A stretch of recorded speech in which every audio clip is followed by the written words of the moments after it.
Il est la personnalité la plus connue du cinéma français à être rattrapé par les affaires et rattrapé par la vague MeToo. Gérard Depardieu a donc été condamné il y a quelques minutes à 18 mois de prison avec sursis ainsi que des peines d'amende pour des agressions sexuelles commises sur deux femmes lors du tournage du film Les Volets Verts au début des années 2020.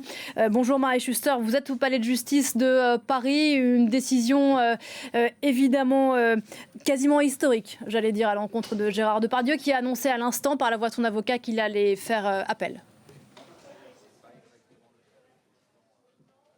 Oui, alors c'est effectivement une décision historique, puisque c'est la première fois qu'une telle icône du cinéma est condamnée pour agression sexuelle. On l'a vu avec ce mouvement MeToo Cinéma qui a pris de l'ampleur ces dernières années.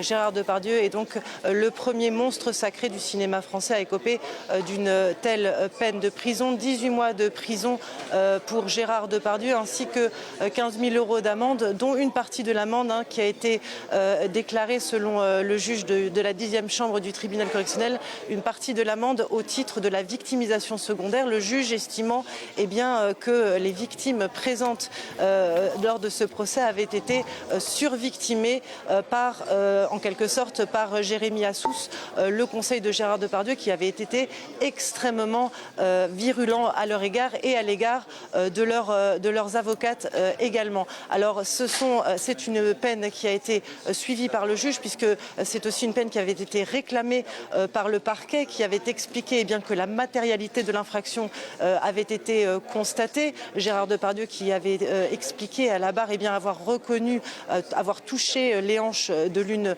des plaignantes, avoir proféré également des mots salaces, se perdant un petit peu dans ses explications et expliquant que ces gestes et ces mots n'étaient pas dans l'intention d'agresser sexuellement. Néanmoins, le juge a bien reconnu la matérialité des faits et cette agression sexuelle a bien été reconnue pour la justice. L'avocat de Gérard Depardieu s'est exprimé juste après l'énoncé de ce jugement en expliquant que la culpabilité avait été déclarée pour Gérard Depardieu dès lors qu'il avait été mis en procès, expliquant que le droit à la défense dans ces cas d'agression sexuelle n'était plus possible.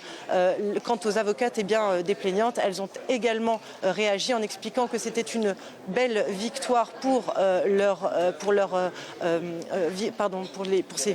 ces deux victimes lors de ce procès, mais également pour toutes les victimes potentielles de Gérard Depardieu, appelant également le monde du cinéma en ce jour d'ouverture du Festival de Cannes à penser à toutes les victimes d'agressions sexuelles dans le cinéma français. Marie Schuster au Palais de Justice de Paris, merci beaucoup.